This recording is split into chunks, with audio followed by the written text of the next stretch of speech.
Voilà, gloire à Dieu, que Dieu soit béni. C'est un privilège merveilleux d'être ici dans ce lieu, d'entendre ce que nous entendons, de voir que derrière le visible, il y a l'invisible. Il y a un Dieu présent, un Dieu agissant, un Dieu qui pardonne, un Dieu qui sauve. Nous sommes actuellement dans une génération de la fin des temps. Nous sommes arrivés possiblement à une génération qui va voir et vivre l'enlèvement de l'Église. Et les chrétiens autour de la terre et nos frères et sœurs du Canada aussi attendent le retour du Seigneur. Quand je vais en Afrique, quand je vais en Europe, quand je vais ailleurs dans le monde, les véritables chrétiens sont sur un pied de guerre. Ils attendent. Ils ne sont pas en pyjama, mais en tenue de combat. Ils sont avec un casque, avec une épée. Ils sont avec une armure. Ils combattent Satan, les démons. La Bible déclare que Satan sait que son temps est court. Il a très peu de temps. Et il essaie de séduire. Il essaie de travailler au travers de l'Église. Nous qui sommes le dernier bastion, qui résistons et résisterons jusqu'à la fin. Jésus a dit, je bâtirai mon Église. L'Église qui est à moi, je la bâtirai et les portes de l'enfer n'auront pas la victoire sur elle. Et j'aimerais vous parler ce soir particulièrement, puisque le Seigneur m'a demandé, votre président m'a communiqué au Canada de venir vous apporter la parole de Dieu. Et quand j'ai lu la Bible, dans Jérémie, il est dit, tu iras là où je t'enverrai et tu leur diras mes paroles. Le message que j'ai à vous dire, peut-être que si je l'avais choisi moi-même, j'aurais choisi un autre message. Mais je suis sous imposition. Je suis sous le gouvernement du Seigneur et ce gouvernement me demande de parler particulièrement sur ce qui se passe à l'intérieur de ce qu'on appelle Église. Il y a un drame qui se passe parce que le Seigneur a dit qu'à la fin des temps, il y aurait une fausse Église et il y aurait ceux qui resteraient fidèles. Il y aurait le vrai grain et il y aurait l'ivraie. Il y aurait les brebis et il y aurait les loups. Il y aurait le mal et il y aurait le bien, l'erreur, la vérité. Le combat se passe à ce niveau-là actuellement. Et j'aimerais, pour illustrer cette grande, je dirais, vérité, vous parler de deux sortes d'églises. Deux sortes d'églises. L'église de style Salomon et l'église de style David. Deux églises totalement différentes, en apparence extérieurement identiques, mais de nature intérieure totalement à l'opposé. Comment discerner, comment différencier, reconnaître une église remplie du Saint-Esprit, d'une église de style Salomon, de style laodicéen. L'église de Laodicée est une église, mais c'est une église qui sera vomi de la bouche de Jésus. Ni froide, ni tiède. Et aujourd'hui, nous allons parler de ce grand sujet. Écoutez bien, ne m'écoutez pas, mais écoutez la voix du Saint-Esprit au travers de la prédication. J'aimerais vous lire dans la parole de Dieu, dans la Bible, dans 2 Chroniques, 1er chapitre, verset 1er. Il est écrit, c'est au début du ministère de Salomon, Salomon, fils de David, s'affermit dans son règne. L'Éternel, son Dieu, fut avec lui. L'Éternel, son Dieu, l'éleva à un haut degré. Nous allons nous arrêter là dans la lecture de ce passage. Seigneur, Dieu Tout-Puissant, grand El Shaddai, nous demandons que le Ruach Elohim puisse venir se manifester dans cette merveilleuse réunion que tu nous as accordée à Perpignan. Nous te demandons, Seigneur, ton aide, que notre oreille soit attentive à ce que le Saint-Esprit dit à son Église. Nous ne voulons pas être vomis de ta bouche. Nous voulons au contraire, Seigneur, être enlevés dans la gloire. Ce que tu as dit à l'Église de Philadelphie, parce que tu as gardé ma parole, je te garderai en dehors de ce qui s'en vient sur la planète Terre, qui va venir avec moi dans les cieux par un enlèvement puissant.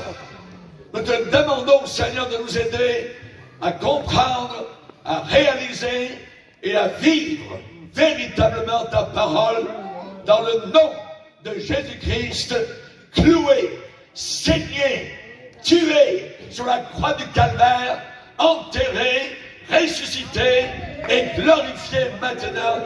Amen et amen.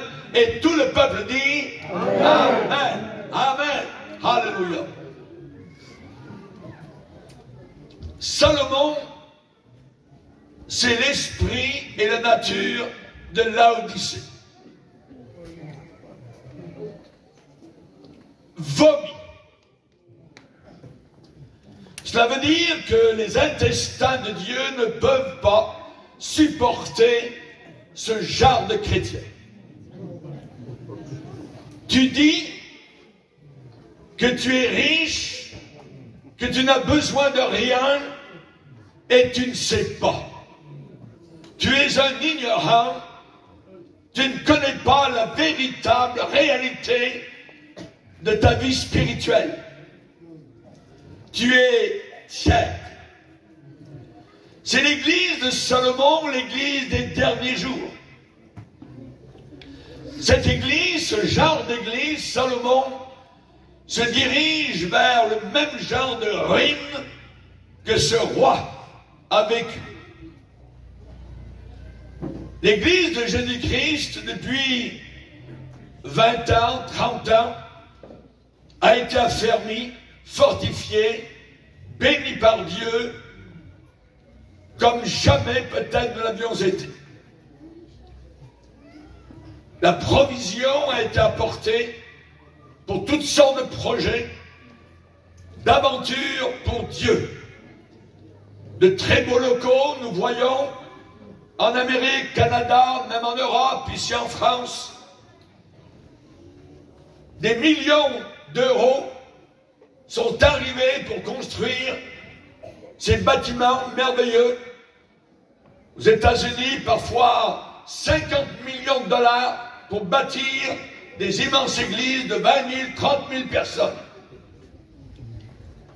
Des millions ont été dépensés pour évangéliser à la télévision, sur Internet, des livres, des CD, des DVD, la radio, enregistrer des missions, des collèges bibliques, des instituts, des ministères, para-églises, des méga-churches, tout ce que vous voulez. Et quand ces choses ont commencé, chacun avait quelque chose de l'onction du Saint-Esprit. La même bénédiction que Dieu a déversée sur Salomon au début de son règne. Salomon était un homme très organisé, beaucoup plus instruit que son père David.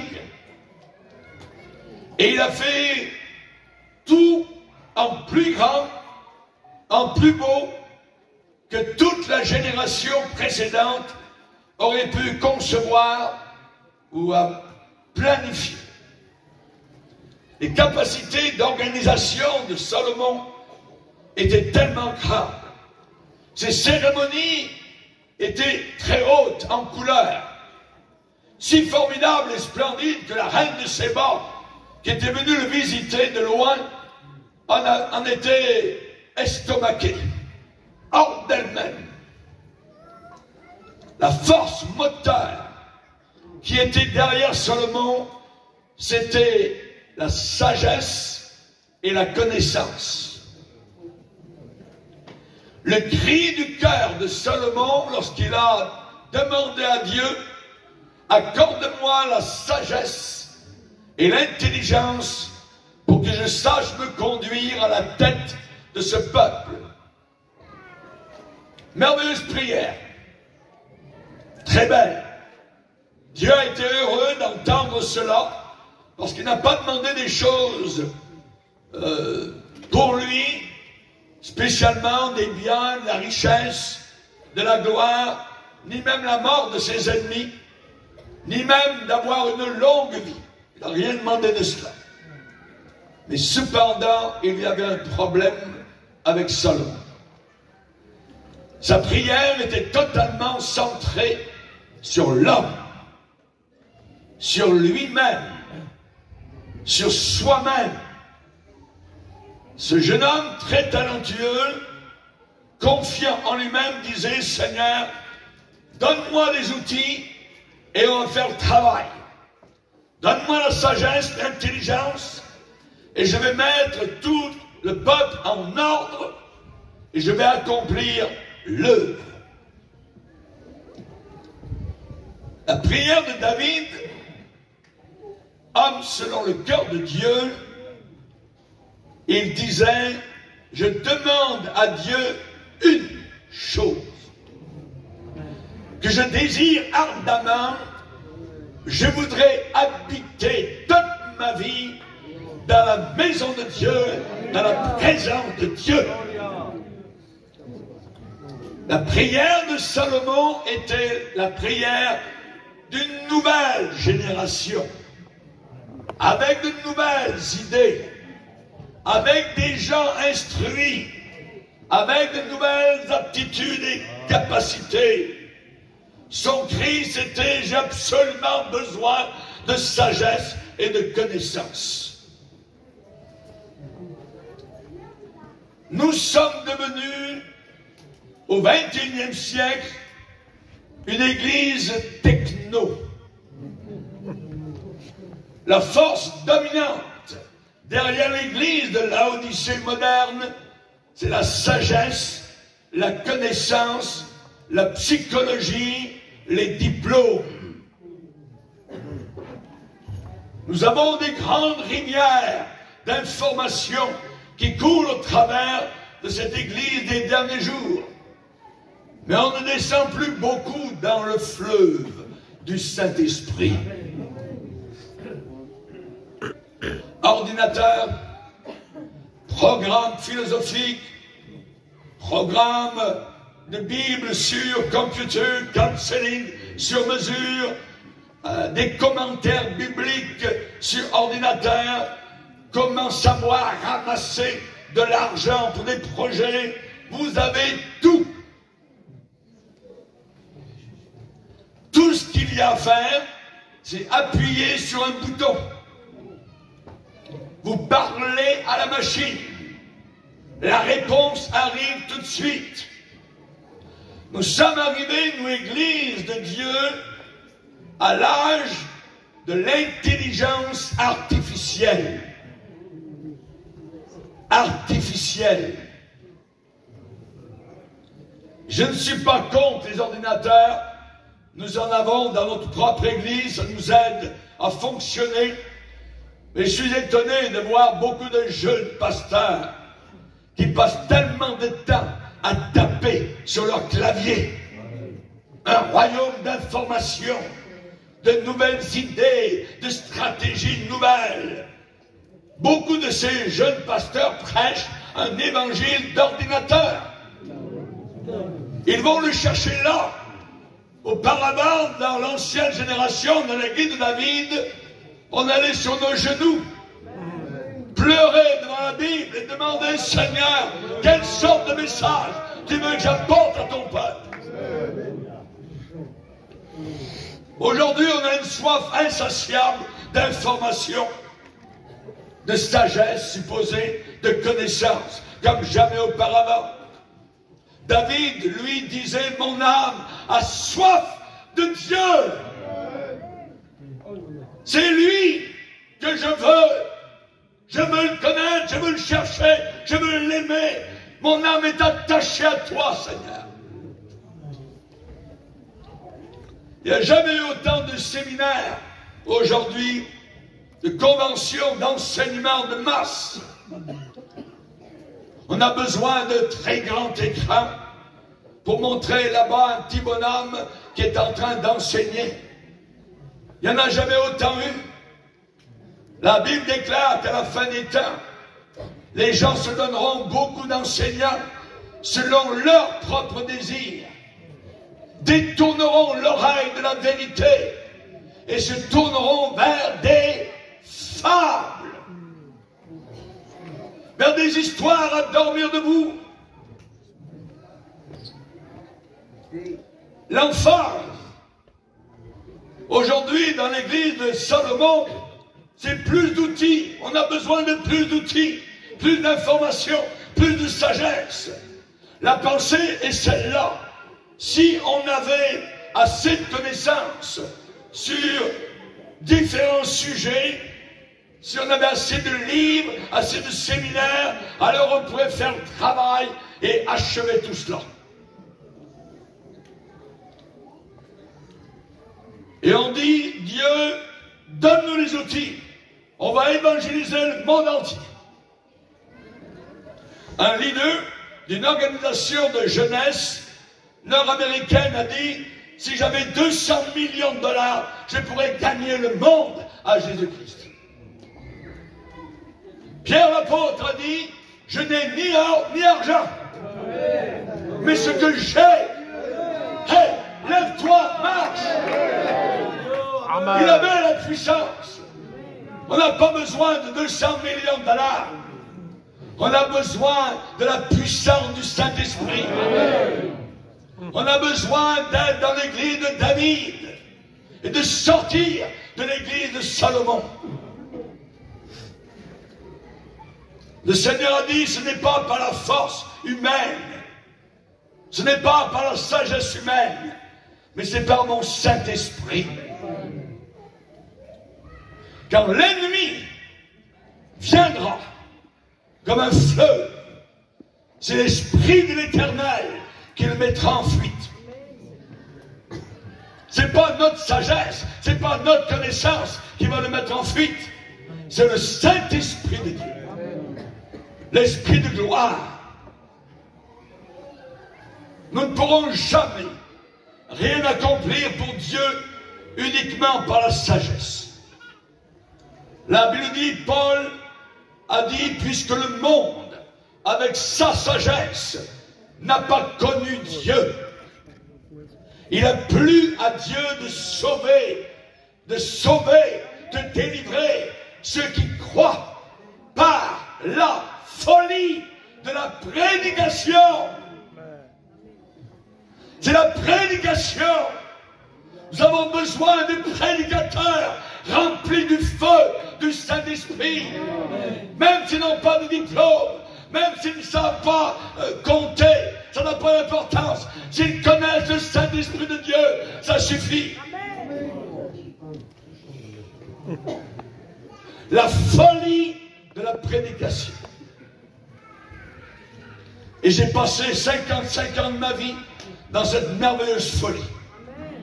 Être prédicateur de l'Évangile. Ne t'appuie pas sur ta sagesse. Confie-toi en l'Éternel de tout ton cœur. Tous les véritables trésors de la sagesse et de la connaissance se trouvent à un seul endroit, cachés en Jésus-Christ. Jésus-Christ, Colossiens 2, Jésus-Christ, le mystère dans lequel sont cachés tous les trésors de la sagesse et de la connaissance. L'évangile de Salomon était différent. La Bible dit, il a prononcé 3000 sentences. Ça veut dire 3000 sermonnettes assez courtes de sagesse et de connaissances pratiques. Il a parlé sur les arbres. Il a parlé sur le cèdre du Liban, sur l'hysope qui sort de la muraille. Il a parlé sur les animaux, sur les oiseaux, sur les reptiles, sur les poissons. Salomon a composé des nouveaux chants. Il a parlé d'application, de vérité sur la nature humaine, et beaucoup se trouvent dans le livre des Proverbes, des instructions pratiques sur les mauvaises femmes, sur le mariage, sur comment élever les enfants. Il a donné des directives très claires. Comment faire face aux situations, comment avoir le bon comportement, comment être béni. Tout le monde aimait sa prédication. Mais si le Saint-Esprit n'apporte pas son onction sur la prédication, sur l'enseignement, c'est lettre morte. Vous ressortez aussi vite que vous êtes entré. La Bible dit la lettre tue. La lettre tue. Il faut que le Saint-Esprit mette le feu à la parole de Dieu. Il faut que le Saint-Esprit mette la vie, allume cette parole, qu'elle devienne feu et flamme dans nos cœurs. Et à la fin, Salomon a apporté un message absolument sans aucune puissance. Pourquoi? Parce qu'il n'avait pas la puissance de pratiquer ce qu'il prêchait. Il disait de belles choses, mais il ne les pratiquait pas. Il a bâti sur du sable. Il est mort en insensé. Salomon s'est donné à des femmes étrangères. La Bible dit entraînés par l'amour. Nous, Église de Jésus-Christ de fin des temps, il est dit que nous devons nous attacher aux choses que nous avons entendues, de peur que nous soyons emportés loin de ces choses-là.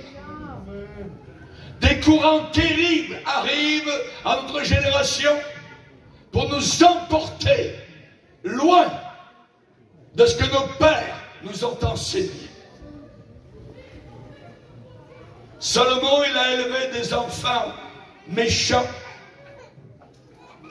incluant un vrai démon qui lui a succédé sur le trône, Roboam. Et Salomon a achevé sa course sur la terre en décrépitude. Un idolâtre, angoissé, vivant ses jours dans la fosse à purin de l'immoralité et de l'impudicité. Et toute sa génération est devenue des réprouvés, des dépravés. Tout cela en dépit de toute sa sagesse. Malgré toute sa sagesse, malgré tout son enseignement, malgré 3000 proverbes et cantiques merveilleux, il en a fait 1005. Aujourd'hui, nous avons des églises que j'appellerais amicales envers le péché. Des églises de type Laodicée, qui ont parfois des petites sermonnettes de 15 à 20 minutes, pas mauvaises, bien pensées, mais c'est des sermons qui n'amènent pas grand-chose. Pourquoi? Parce que dans ces églises, il y a encore beaucoup de divorces. Les ados fument, boivent, couchent ici et là. La Bible dit fuit les passions de la jeunesse. La vie des gens dans ces églises n'est pas transformée. Et même nous commençons à voir des services d'enterrement de supposés chrétiens suicidés. Vous n'avez jamais vu ça auparavant dans les églises chrétiennes. Et des pasteurs en avant, durant l'enterrement, qui disent que ces suicidés sont au ciel. Inimaginable. Sans le Saint-Esprit, tout va devenir une lettre qui tue. Salomon avait une tête remplie de sagesse. Il avait une bouche remplie de cantiques. Il pouvait prêcher.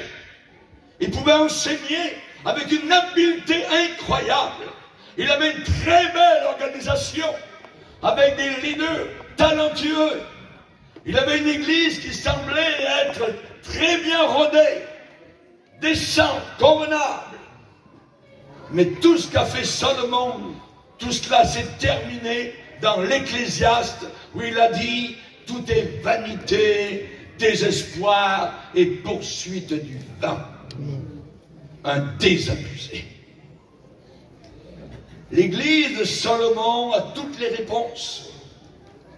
Ça semble très grand extérieurement, mais à l'intérieur, absolument sans aucune vie. Beaucoup de bruit, mais pas de vie. Ça finit dans la vanité, dans l'idolâtrie, la sensualité, le vide et le désespoir. La Bible, il l'avait dit lui-même, c'est lui qui a écrit ça, Salomon. Celui qui méprise la parole se perd. Il a pointé le doigt vers les autres, mais il y avait 3 doigts qui revenaient vers lui. Celui qui méprise la Bible, celui qui veut moderniser l'Église, méprise la parole de Dieu. C'est celui qui craint le précepte qui sera récompensé. Proverbe 13, verset 13. Une église sarde, c'est église. Dans cette église, il y a des Bibles, il y a des prédicateurs, on parle de Jésus. Et le Seigneur vient vers cette église et dit, je connais tes œuvres. Je sais que tu passes pour être vivant. Mais je veux te dire véritablement ce que tu es. Tu es mort. M-O-R-T. Église morte. Pourtant église. Mais morte. Rappelle-toi comment tu as reçu. Souviens-toi des premiers jours où tu avais entendu la parole, où l'amour de Dieu agit dans ton cœur, où cet amour de printemps était tellement vif. Pasteur, quand est-ce la prochaine réunion? À quelle heure? Je vais être là. Un quart d'heure avant, vous étiez en train d'attendre à la porte. Qu'en est-il aujourd'hui? Qu'en est-il aujourd'hui? Et Dieu va dire à cette église, garde et repens-toi. Se repentir. On se repent quand on vient à Jésus pour la première fois. Mais au travers de la marche, il peut arriver toutes sortes de choses. Et si je suis dans le cas de l'église de Salomon, ou l'église de Sardes, ou Laodicée, alors on me dit que je suis mort. Ce n'est même plus la vie. C'est tout dans la tête, dans la sagesse humaine, dans la matière grise. Et dans cette église, le Seigneur va dire, il y a quelques personnes qui n'ont pas souillé leurs vêtements. Ce qui veut dire que les autres ont sali leurs vêtements. Quelques personnes qui n'ont pas souillé leurs vêtements, ils marcheront avec moi en vêtements blancs parce qu'ils en sont dignes. Au milieu de l'apostasie, de la fin des temps, de ce qu'on appelle l'église de Jésus, il y a ceux qui vont rester fidèles jusqu'à la fin, qui ne saliront pas, leurs vêtements et qui marcheront avec Jésus. Et Jésus leur dit, je n'effacerai pas ton nom du livre de la vie. Et je confesserai ton nom devant mon Père qui est dans les cieux. L'église de David est différente de celle de Salomon. La puissante force qui était derrière l'église de David, c'était une dépendance totale, complète du Saint-Esprit. Dépendance totale sur le Saint-Esprit. Seigneur, qu'est-ce que tu as à dire? Mettez-moi à part un tel et un tel pour le service que j'ai prévu pour eux. Dieu appelait, Dieu décidait, Dieu conduisait, Dieu empêchait même d'aller à tel ou tel endroit. C'est l'Esprit de Dieu qui conduisait l'église de David. Voilà ce qui distingue David. Comment ça commence avec David? Samuel prit la corne d'huile, éloigné au milieu de ses frères, et l'Esprit de Dieu saisit David à partir de ce jour et dans la suite. Et quand David était sur son lit de mort, il a dit à Salomon, son fils, l'Esprit de Dieu a parlé par moi et sa parole était sur ma langue. Pourras-tu dire, quand tu vas quitter ce monde, l'Esprit de Dieu a parlé par moi. L'Esprit de Dieu a témoigné au travers de moi. Et sa parole a été sur ma langue. David disait, j'ai été animé du Saint-Esprit. Je n'ai pas mis ma confiance dans ma sagesse, dans ma connaissance. Quand j'étais berger et que je m'enroulais dans la cave durant la nuit autour de mes brebis, je regardais en haut et je parlais à Dieu et je lui disais, oh Dieu, quand je considère la lune et les étoiles que tu as créées, mais qu'est-ce que l'homme? Donc tu prennes soin de lui. David voulait le Saint-Esprit.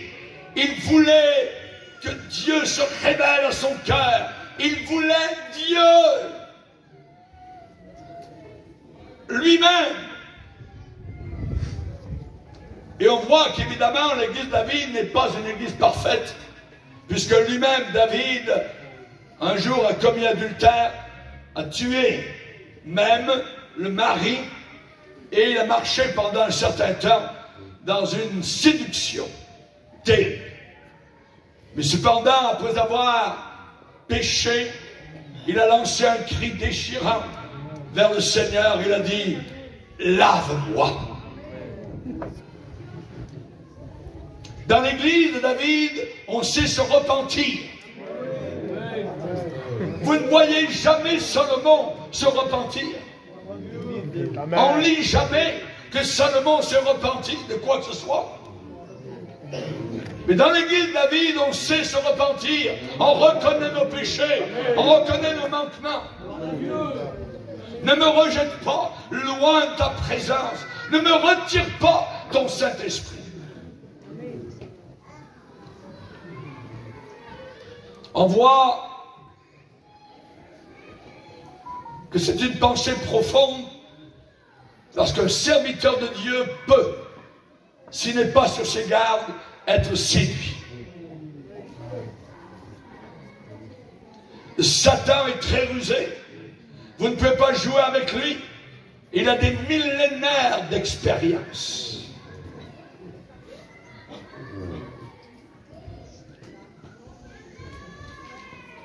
On voit particulièrement la marque, la différence entre l'église de David et celle de Salomon, c'est qu'il y a dans l'église de David un cri de cœur. Un cri du cœur. Oh Dieu, pardonne-moi Parle-moi, lave-moi. Ne m'enlève pas ton Saint-Esprit. Que serions-nous, Église de Dieu, si le Saint-Esprit s'en allait? Je vais vous le dire. Vous seriez comme Samson quand l'Esprit est parti de lui. Samson est devenu un amusement pour les païens. Et on a des églises d'amusement aujourd'hui. Pourquoi? Parce que c'est vide. Parce que l'Esprit de Dieu n'est plus là. Parce qu'on n'est pas satisfait avec uniquement la parole de Dieu et la mouvance de Saint-Esprit. Alors on veut s'amuser. On veut mettre de la fumée, on veut amener la musique du monde, le rock, on veut amener toutes sortes de choses du monde pour soi-disant amener des foules. Quel mensonge! Quel mensonge! On voit particulièrement que dans l'église de Salomon, on ne s'occupait pas de la séduction. On s'en fiche. Et vous avez certaines églises où des gens peuvent vivre dans le péché. Personne ne s'en soucie. Dieu vous aime.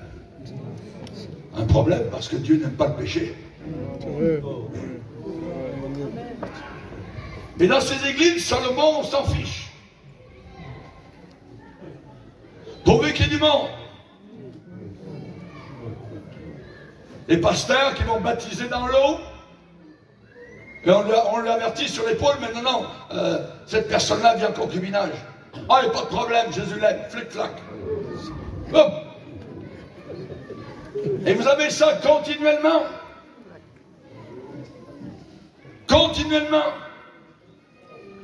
Aveuglement qui mène à la ruine. L'apôtre Pierre dit que si les vertus chrétiennes ne sont pas en nous, dans l'Église, on peut devenir aveugle de nouveau. On ne voit pas de loin et on a oublié la purification de nos anciens péchés. La truie lavée et retournée à sa vomissure. C'est un drame. L'église de David, si vous y allez, vous allez entendre un cri de piété. Seigneur, pardonne-moi, délivre-moi. Un cœur blessé, triste, pour avoir péché contre Dieu. Voulez-vous savoir comment Salomon a fini? Ça veut dire comment ces églises vont finir. Après tout ce que Salomon a écrit de proverbes, de cantiques, il a achevé sa vie avec des paroles tragiques. Tous les jours de l'homme ne sont que douleur. Son travail n'est que chagrin. Même la nuit, son cœur ne se repose pas. C'est drôle. David a écrit « Je me couche et je m'endors en paix. En paix. Parce que toi seul, ô Éternel, tu me donnes la sécurité dans ma demeure. » Et lui, il a écrit à la fin de sa vie, même la nuit, son cœur ne se repose pas. Il n'y a rien de meilleur pour l'homme que de manger, de boire, de faire jouir son âme du bien-être de son travail. Mais, quel genre de prédication! Ça veut dire, dans cette église, on va dire, tu auras des nuits sans sommeil, tu ne pourras rien changer, tu ne pourras jamais changer ce sentiment, tout est vanité, tout est vide, tout est tristesse. Quand on est sauvé, il y a de la joie, il y a de la paix. Je sais d'où je viens, je sais pourquoi je suis sur la terre, et je sais où je m'en vais. Il y a une certitude dans le cœur. Nous savons que nous sommes passés de la mort à la vie, parce que nous aimons les frères. Mais lui, il dit à la fin de sa vie, eh bien, il n'y a rien de meilleur pour l'homme que de manger et de boire. Profite de chaque instant. Mangeons et buvons, demain nous mourrons. Mais il parle comme un païen. L'évangile d'aujourd'hui, l'évangile de l'époque de Salomon, l'évangile de Laodicée, l'évangile des vierges folles de la fin des temps, c'est comment jouir de la vie sur la terre. C'est ce que vous entendez dimanche matin. Être heureux sans souffrir. Devenir matériellement riche. Avoir des visions. Il y a un prédicateur africain, dernièrement, sa prédication, c'est comment avoir des visions. Non. Est-ce que l'apôtre Paul a prêché ça?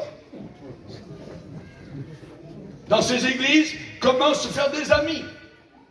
Comment devenir des petits dieux? C'est ce genre de prédication que vous entendez, mais toujours avec un petit mélange de Bible. Comment atteindre ton potentiel? Paul a dit, ils ne pensent qu'aux choses de la terre. Ils ont pour Dieu leur ventre. Ils marchent en ennemis de la croix de Jésus-Christ. Leur fin sera la perdition. Ce n'est pas une petite affaire. Ils vont en enfer. Ces gens dans les églises le dimanche matin qui entendent ce genre de prédication, qui ne se repentent pas de leurs péchés, qui vont en boîte le samedi soir et puis ensuite le dimanche, alléluia, gloire à Dieu. Ça ne marche pas comme ça avec Dieu. Et nous voyons que pour Salomon, tout se termine dans l'Ecclésiaste. Il dit l'homme et l'animal, c'est la même chose. Hein? Vie, désespoir. L'évangile de David, mais toi, ô Éternel, tu es mon bouclier. Tu es ma gloire, tu relèves ma tête. De ma voix, je crie à l'Éternel et il me répond de sa montagne sainte. Si vous avez le Saint-Esprit, si vous êtes rempli du Saint-Esprit, vous connaîtrez la voix de Dieu. Mes brebis entendent ma voix et elles me suivent. Et Dieu reconnaîtra la vôtre. Vous pourrez dormir en paix, profondément, sans somnifère. Il y a un prophète de l'Ancien Testament qui a déclaré, Amos, après cela, je relèverai de sa chute la tente de David. Je reconstruirai le tabernacle de David qui est tombé. J'en réparerai les ruines. Je la redresserai. Je la mettrai debout, dit le Seigneur. Dieu va amener l'église de Salomon à la ruine. Et il va